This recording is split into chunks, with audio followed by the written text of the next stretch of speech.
Hi and welcome. This is Lisa with A Walk Down Memory Lane. I am so glad to have you here on my YouTube channel today. Thank you so much for joining me.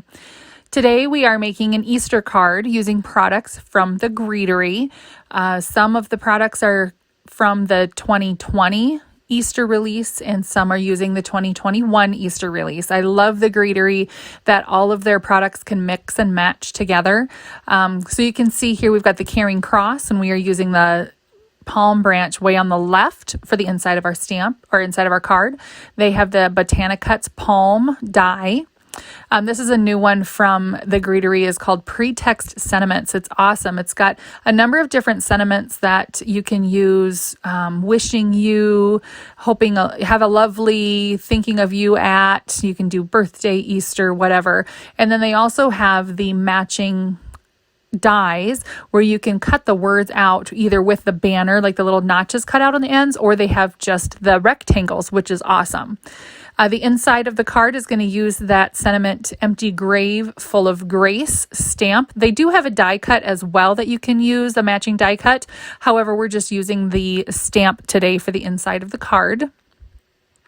And the last product today is the Let's Have a Word Easter die.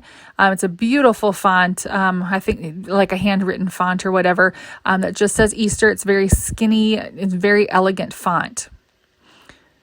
All right, so first up we are starting with a watercolor panel. It is a little bit smaller than our card front, and we're also using liquid watercolors from Prima. I've got a little ceramic petal dish. I think I found that from Amazon somewhere, and also a watercolor brush. It's a round, I think it's a number 4. So I'm just stealing a little bit of water from my distress sprayer because I'm in a bedroom that I turned into a craft room and I don't have a sink nearby. So just use a little bit of water out of there. And of course you have to have a paper towel anytime you do some watercoloring. I'm going to spray my watercolor panel. And I just want to make sure everybody knows that there is a lock button on the side of that. So that little lever up on top will switch to lock or not. So give it a good couple of squirts on there so your watercolor panel is a little damp to start. I don't like working on just a watercolor page that is completely dry. So I'm going to add 2 drops of watercolor into one petal or one well, and then the other well is just 1 drop of watercolor. This way we've got a little bit of depth, or a little bit of darker color in one petal, a little bit lighter in the other, and then way to the top I have just plain water as well.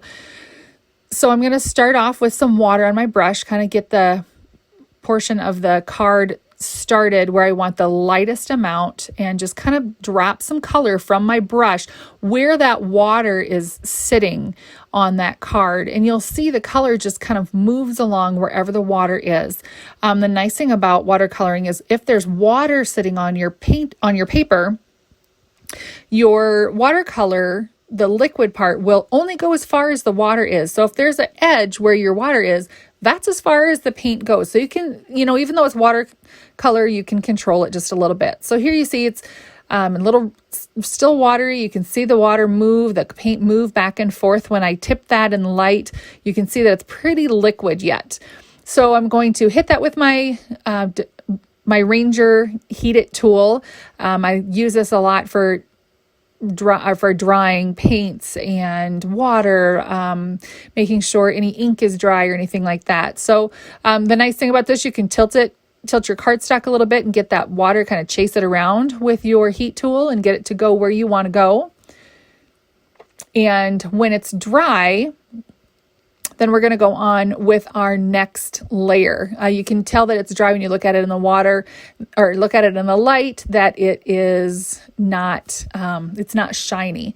So I go in with another layer of just plain water. And then I went in and dipped my paintbrush into the well that had 2 drops of the watercolor in it so that it has a little bit darker color.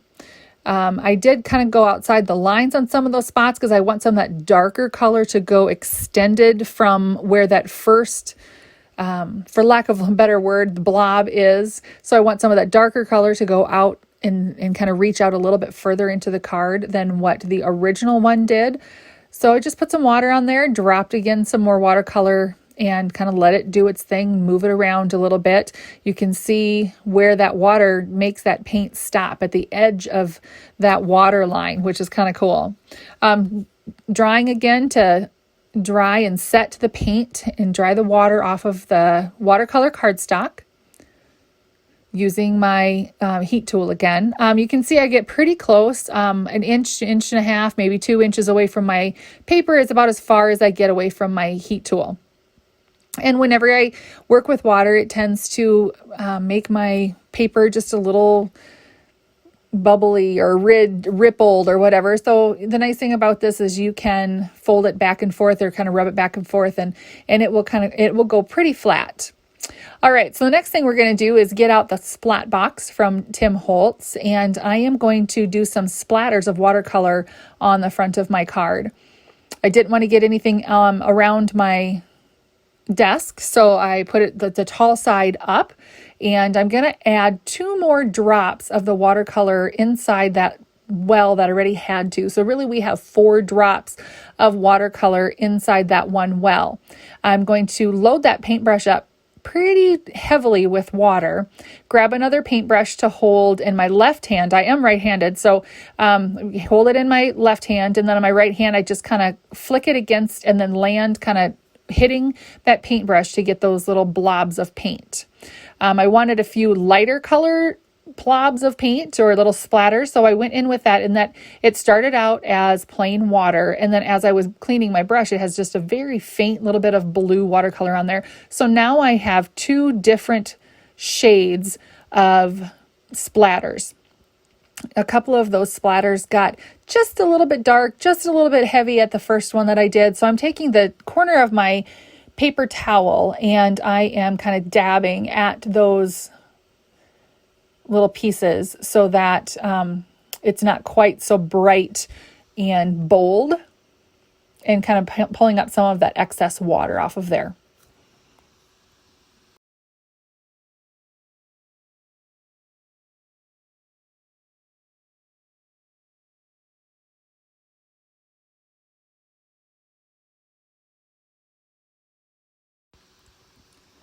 Okay, next up we are just going to shoot that with the heat tool and get that good and dry.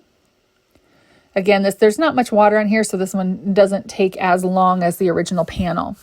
Okay, the next panel, I've got just a piece of white heavy stock cardstock, and then I have a range of green Distress Oxide inks along with some blending tools and some rounded foam from scrapbook.com. I've had these for, I don't know, 6 months or so, maybe a year.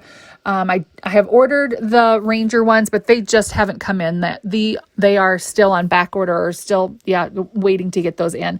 But I've been really happy with the scrapbook.com ones. I love them, especially for when I'm doing something like this, where I want to start some of my pieces or start of my color kind of in the middle of the cardstock and not necessarily to the outside, so that I don't get that harsh line like I do with my round, just my round foam and not the domed. So as you can see, I'm just putting a whole random bit of green down on this paper. We're going to cut those palm branches out of here, and I want it to look natural. And if I look at a green branch, it's not all the exact same shade of green all the way through. So just kind of get some random colors in here. And then when I'm done and happy with where everything is, I've gone through with a lighter color and just kind of blended a little bit, so there is not a harsh line between all of the colors, but just a little blended. Again, I'm using oxide inks for this. They're a pigment and dye fusion, so it does get a good coverage, and they blend awesome. I just love them. So over on the right, my husband actually made these little ink holders. So to the right, you can't see it; it's off screen, but that's where I put my little daubers or my tools to hold my ink tools over to the right, so they don't fly all over and they can stay right by the ink color. Here we've die cut those little branches, and then I I punched them out. And as soon as I had them punched out of the negative, I decided I wanted to have just a little bit more brown to them, a little bit darker along some of the edges of those leaves. So I grabbed a little leftover sticky mat. I usually put a sticky mat in my Misty, like Betsy Veldman does. And so I'm putting my little pieces back into place in the negative so that I can go through with a couple of those little blending brushes that go on your finger instead of the big blending brushes, because I'm going to add just a little bit more depth here. So I put this on the sticky mat so that they won't go away. They're not going to fly all over. And I like to use the negative so that I don't get a whole bunch of excess ink on my sticky pad as well. Okay, so we're using the iCrafter little blending brushes, and they look quite similar to those little blending foams that go on your finger, but these are actual bristle brushes. And I like that they stack. You can there's one with all of the colors, so you can pick and choose what color you have. I have one set for oxides, and I have one set for any distress or dye inks. Okay, so I'm taking my vintage photo distress, and then also the rustic wilderness distress oxide, and just kind of going along the edges. So I dip it into my ink pad, and then I tap it off a little bit, the excess ink along the negative part of the die, and just kind of give a couple of brush strokes here and there just to give it a little bit hint of a darker green. I'm going to do the same thing with the brown just to get just a little bit more depth, because I felt like it was just too much of that Twisted Citron. And as much as I love that color, I just wanted it just to be a little bit darker than that. So we're going to give it just a little bit more texture, just a little bit more interest.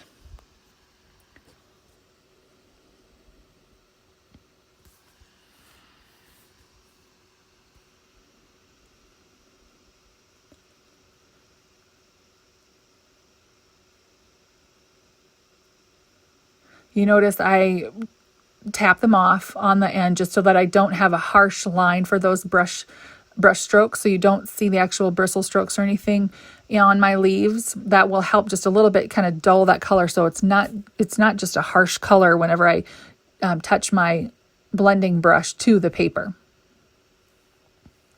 Okay, so we're done. We can grab those little leaves off that sticky mat and continue on with the rest of the project.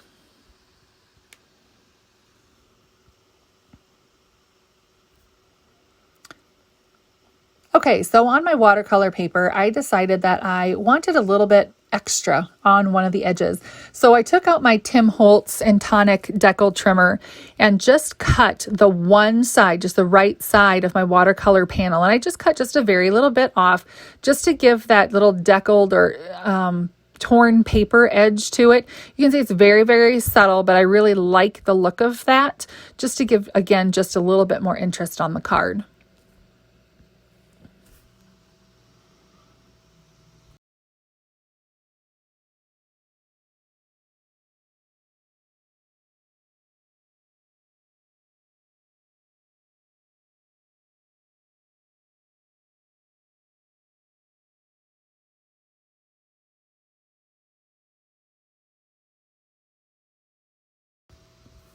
Okay, next up is our die cutting. So you can see I have die cut the word Easter out of some yellow cardstock. That cardstock is from Tailored Expressions. It is marvelous cardstock. It's 110 pounds, so it's a nice heavy weight, and it's smooth, so it's great for die cutting. It's really great for stamping on, and they make beautiful, sturdy card bases. And then I also cut out 2 white pieces from that banner, the Pretext sentiment set, just with the 2 of the same size so that we can do a banner for that. All right, next up, we are going to stamp the sentiment on our banner.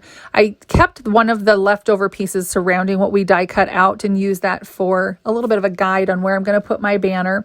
Put my stamp down so it's nice and straight on there, exactly where I want it to be. I have a sticky note behind, or sticky note. I have a sticky mat behind that white cardstock, so everything sits nice and in place. I'm going to put that banner piece in the background that I had already cut out, kind of that negative spot.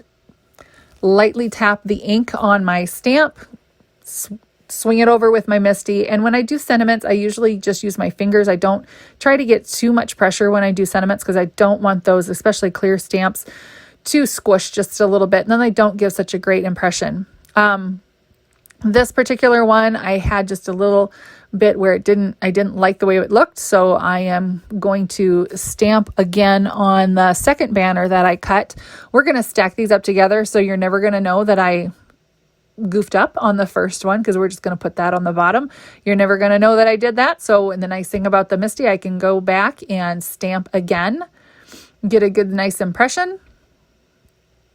And we're going to use that one for the top instead of the one that I didn't care for.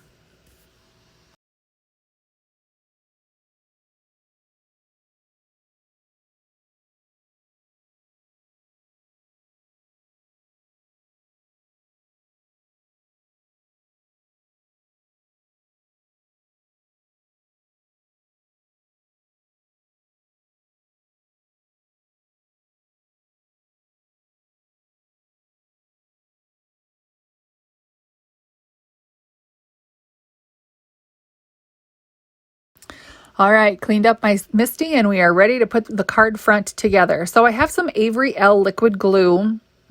It's, I think, the same as the Lawn Fawn or the Gina K. A lot of them they're pretty much the same, just little tubes of liquid glue. They dry clear. I like the liquid glue that it gives you a little bit of wiggle room to make sure all of your edges are nice and straight and even.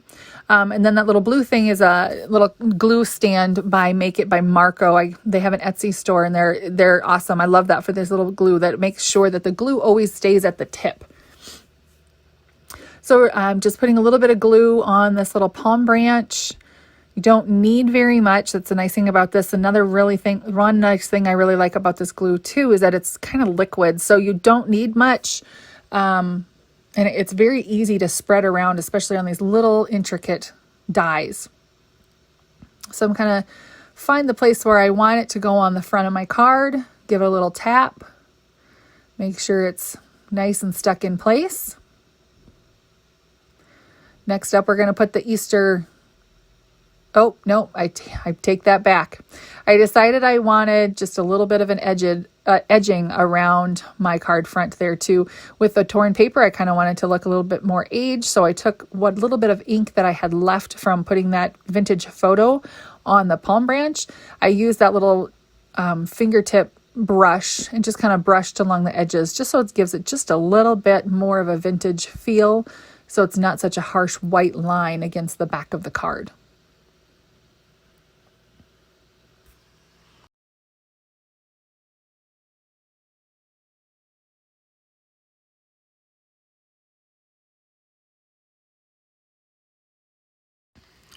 All right, next we're going to find out where we want to put that little Easter sentiment. So I've grabbed my banner, move that around a little bit so I can kind of decide where I want the Easter sentiment.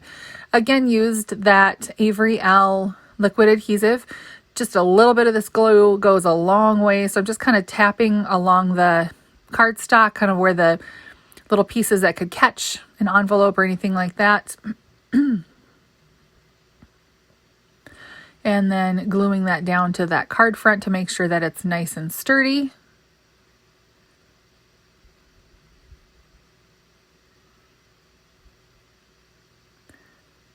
And next up is putting the banner on. I had 2 layers of cardstock. I was going to add 3, but then I realized that probably wasn't going to give it quite enough oomph that I wanted off of the card front. So I pulled out some foam adhesive from Scrapbook Adhesives, and it's a newer product. It is these little foam strips, and they're wonderful for putting on these little sentiment strips. They're pre-cut, so it's instead of one big piece of, like, I've used the foam roll from 3M, and I really like that, but these are really cool because, as you can see, they're cut already into strips.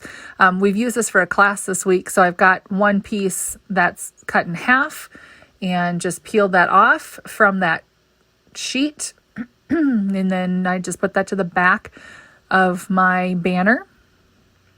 And now I have 2 layers of cardstock and just a little bit of foam tape just to make sure that that banner has just a little bit more oomph and dimension.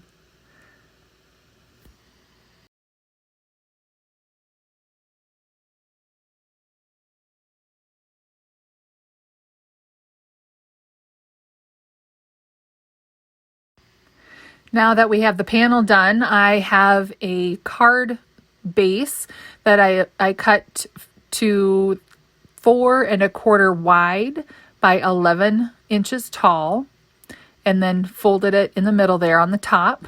So I've got a little bit of a, yeah, it's a top folding card. Put a little bit of adhesive on there. I like to use an adhesive, like a liquid adhesive for watercolor, just because it's a little bit warped. And so this way I've got to make sure that it stays on my cardstock, on my card base, so that it doesn't, yeah, sometimes if I use a tape runner, that doesn't want to stick quite as well just because it's warped. So on the inside, because it's a navy inside, I cut another piece of white cardstock, and it's just a little bit smaller so that you have that blue border. It is cut to 4 by 5 1/4 inches. And we are going to stamp the sentiment on the inside. Again, this is from the Greetery. It is their new release from 2021, the March 2021. And then I'm just using some Alta New Obsidian Black ink to ink up this sentiment. I'm using just the mini Misty, I believe it's the mini Misty. It's just great for the card front. It's just perfect for the size of a card. Cool thing about the Misty is I didn't get a real great impression, so I can just ink it back up, flip the cover back down, give it a little bit more pressure. Sorry for the glare of the light right above me. And I am happy with that. And you know, I'm never happy with just a little sentiment in here, so we're going to be a little extra, and we are going to add a palm branch to the inside of our card as well. I like to carry something from the outside of the card, carry that into the inside design as well. Just taking just a little bit of distress ink or distress oxide ink and inking that up. Sometimes my oxide inks are just a little bit too juicy, so they kind of want to beat up just a little bit on the stamp. So I'm going to take that dome foam off of the stamp pad and just kind of pat around so I can spread that ink on there, make sure I get a good ink coverage. And now I'm going to stamp my palm branch. And as it would happen, I didn't get a great impression the first time, so I'm going to ink that bad boy up. This stamp platform that I'm using is from Holtz. It is not available in the United States anymore. I believe you can get it worldwide, but then you have to do like Amazon UK or something and then have them ship to the United States if you want the Holtz brand.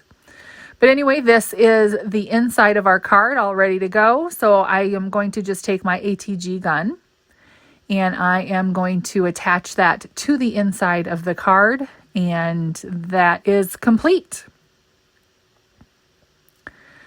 I want to thank you so much for joining me today on my YouTube channel. I will have the supplies that I used linked below. So if there's something that you see that you want to find some more information, I will have them linked to the companies that make them. Thanks again so much for watching my first official card on my YouTube channel.